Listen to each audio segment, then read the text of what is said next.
Good morning students. आज जो हम पाठ करने वाले हैं उसका नाम है वर्ण विचार। तो जैसे हमने कुछ शब्द हम पढ़ेंगे, फल, फूल, बालक। तो ये शब्द हमने देखा कि कुछ शब्दों के कुछ वर्णों के मेल से बने हुए हैं। तो वर्णों को हम क्या कहते हैं? जो छोटी छोटी ध्वनियाँ हमारे मुंह से निकलती हैं उनको हम कहते हैं वर्ण। तो जैसे ये शब्द है फ, और मुंह से हमारे निकला फ जमा अ जमा ल जमा अ, तो ये शब्द बन गया फल। और ये फ जमा अ जमा ल जमा अ, ये है क्या है? ध्वनियाँ। और इन ध्वनियों को ही हम क्या कहते हैं? वर्ण।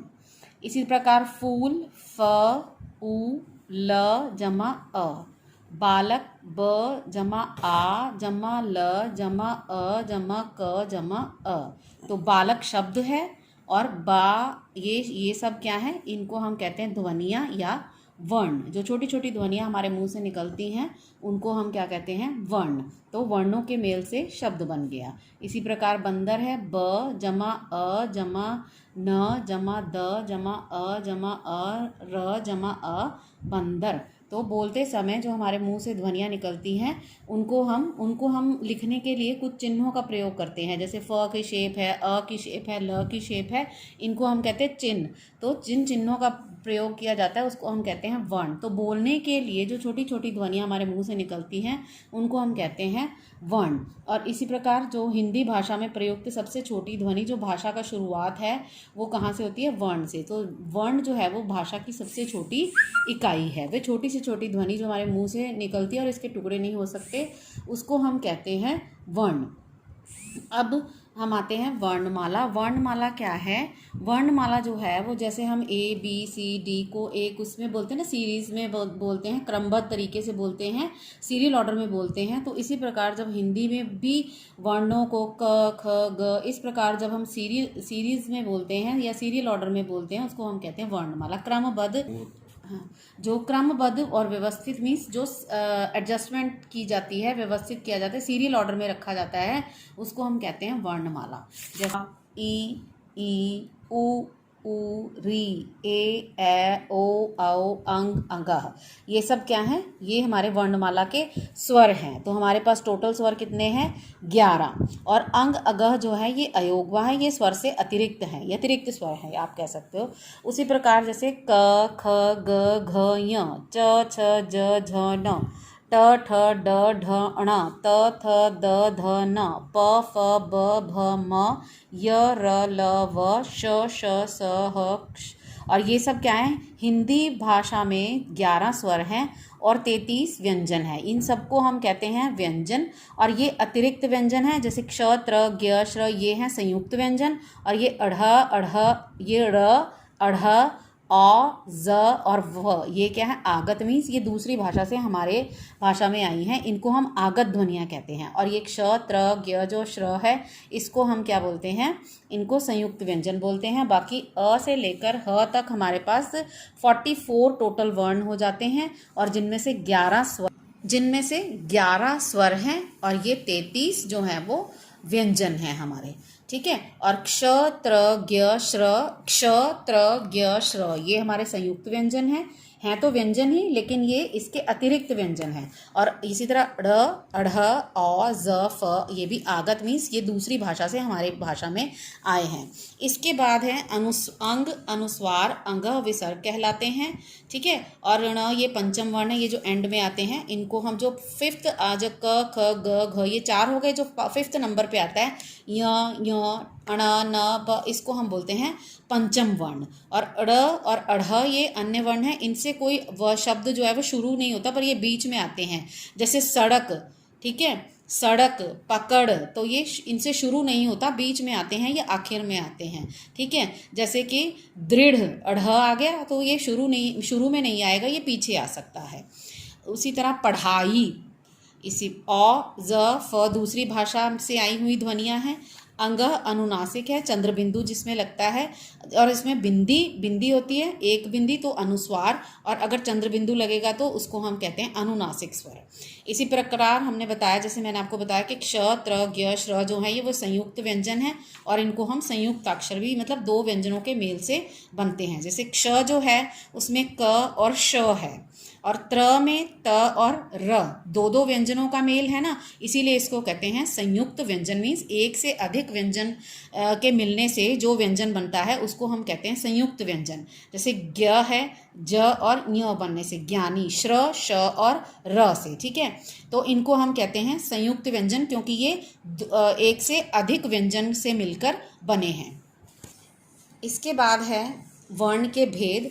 तो वर्ण के प्रमुख दो भेद होते हैं, एक स्वर और एक व्यंजन। जैसे मैंने आपको बताया कि जो स्वर होते हैं अ, आ, ई, उ, री, ए, ओ, औ, ये क्या है, स्वर। और व्यंजन क से लेकर ह तक और क्ष, त्र, ज्ञ जो हमने अभी पीछे पढ़ा, उनको हम कहते हैं व्यंजन।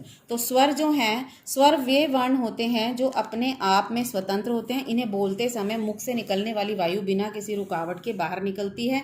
स्वरों को बोलने में किसी अन्य वर्ण की सहायता नहीं लेनी पड़ती। हिंदी वर्णमाला में कुल 11 स्वर होते हैं। तो स्वर वे हैं, ये इंडिपेंडेंट होते हैं। मीन्स इनको बोलने के लिए हमें किसी और चीज़ की सहायता लेने की ज़रूरत नहीं पड़ती।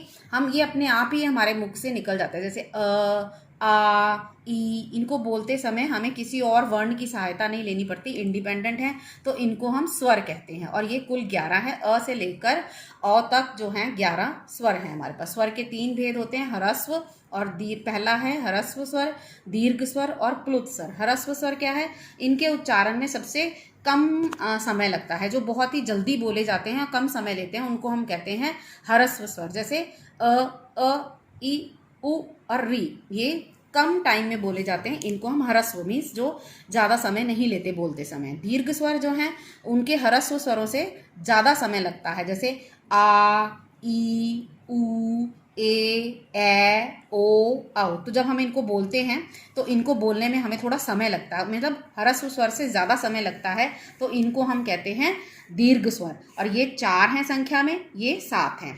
इसी प्रकार प्लुत स्वर, जब इनको बोलने में हमें 3 गुना समय लगता है, जैसे ओम, ओ जो है वो प्लुत स्वर है। और अनुस्वार, इसका उच्चारण मुख्यतः नाक से होता है। जैसे अंश, हंस, कुछ स्वर ऐसे होते हैं, जो कुछ शब्द ऐसे बोलते हैं जिनके बोलने के समय में कोई आवाज़ नाक से निकलती है, तो इसको हम अनुस्वार कहते हैं। और इसका प्रयोग, अनुस्वार का हम प्रयोग किस रूप में करते हैं, बिंदी के रूप में करते हैं। जैसे अंश, हंस, गंगा, कंधा आदि, इनके लिए चिन्ह बिंदी लगाई जाती है ना इनके ऊपर, तो इनको हम कहते हैं अनुस्वार।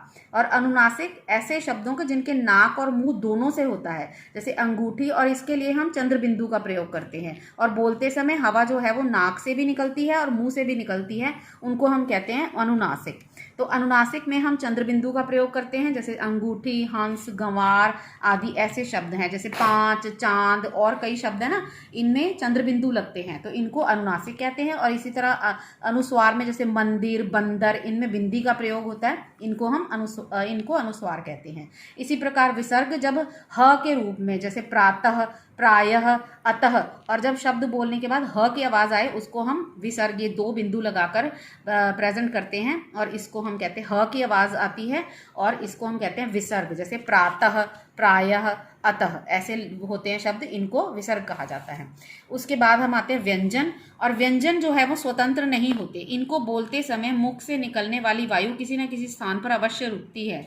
व्यंजनों को बोलने के लिए स्वरों की सहायता लेनी पड़ती है। तो कोई भी व्यंजन जो है, स्वर अपने आप में इंडिपेंडेंट है, उनको हम ऐसे ही बोल सकते हैं, लेकिन जो व्यंजन है उनको बोलने के लिए हमें किसकी सहायता लेनी पड़ती है, स्वरों की सहायता लेनी पड़ती है।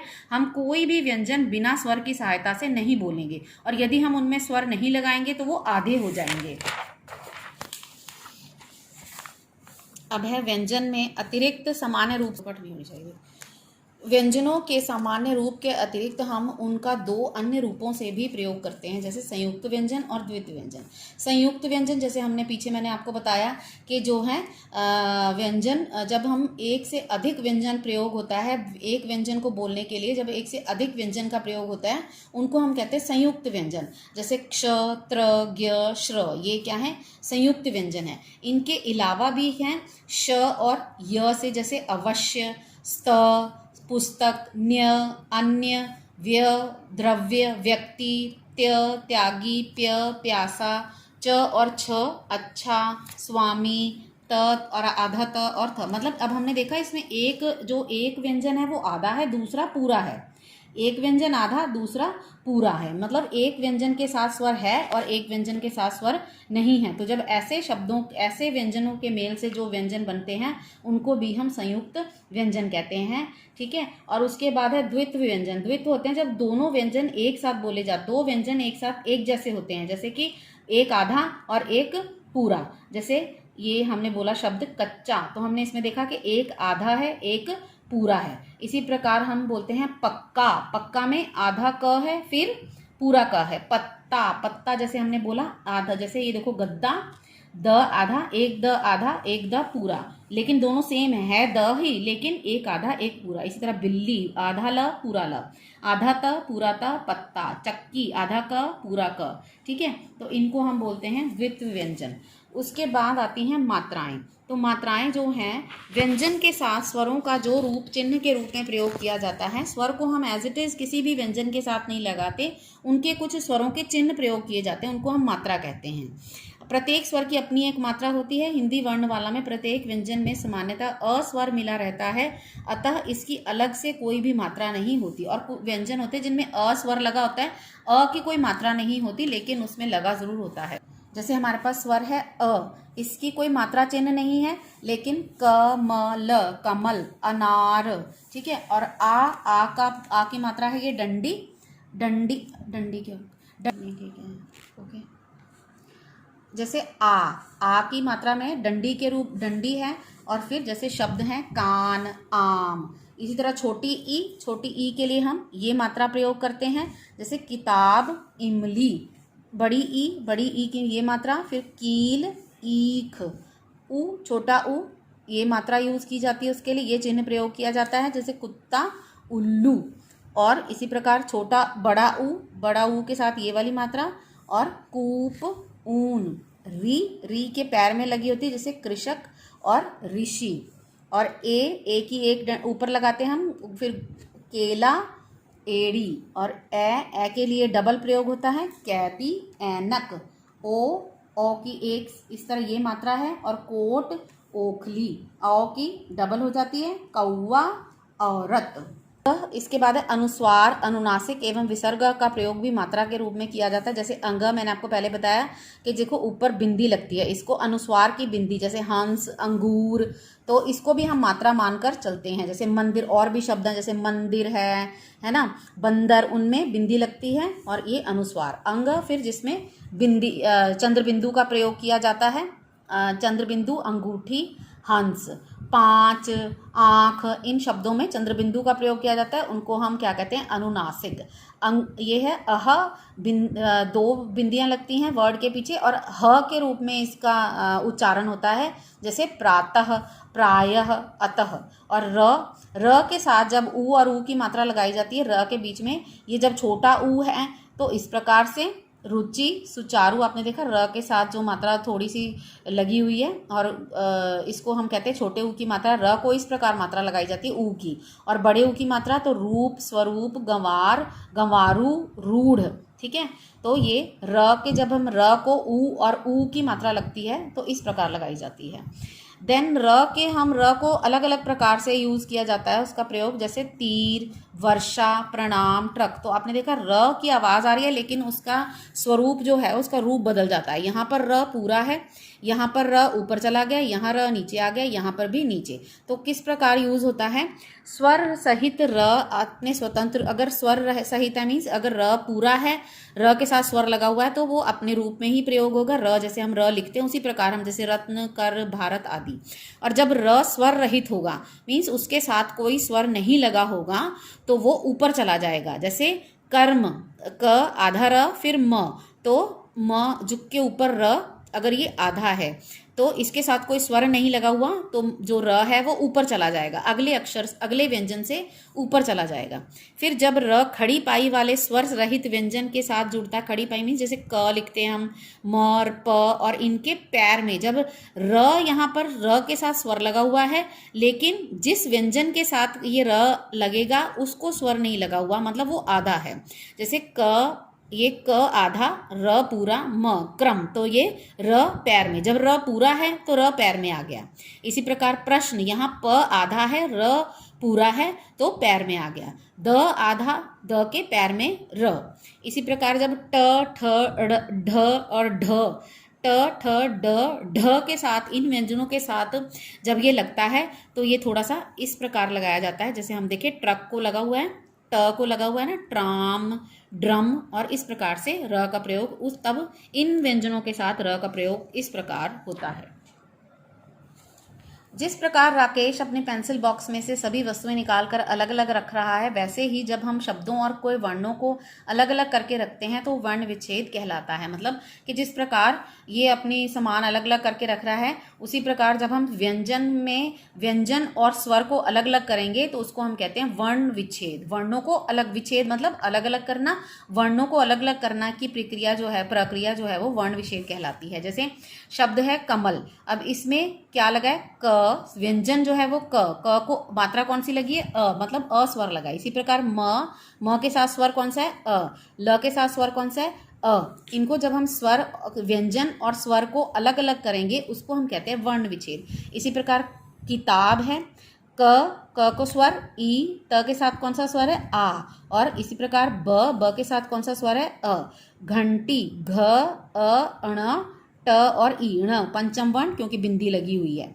बादल, ब आ द अ ल अ। हमने देखा कि हम व्यंजन और स्वर को जब अलग अलग कर रहे हैं उसको हम कहते हैं वर्ण विच्छेद। और बादल में ब के साथ स्वर आ, द के साथ अ, ल के साथ अ। इसी प्रकार ट्रक, तो ट आधा है, ट के साथ कोई स्वर नहीं लगा हुआ, र पूरा है इसलिए ये पैर में है, र अ क अ। तो इस प्रकार जो ट के साथ कोई स्वर नहीं लगा हुआ तो ट आधा है, और र, उसके बाद र के साथ अ स्वर है, उसके साथ क के साथ अ स्वर है। पेपर, प के साथ ए स्वर, प के साथ फिर अ, फिर र अ। भक्ति, अब भ के साथ लगा क, क्योंकि क आधा है तो इसके साथ कोई स्वर नहीं लगा हुआ। त को कौन सा व्यंज स्वर लगा है, ई, छोटी ई। इस फिर पर्वत, प अ र, अब र आधा है, र के साथ कोई स्वर नहीं लगा हुआ तो र, और फिर व के साथ अ, त के साथ अ। इस प्रकार हम किसी शब्दों के वर्णों को जब अलग अलग करते हैं उनको हम कहते हैं वर्ण विच्छेद।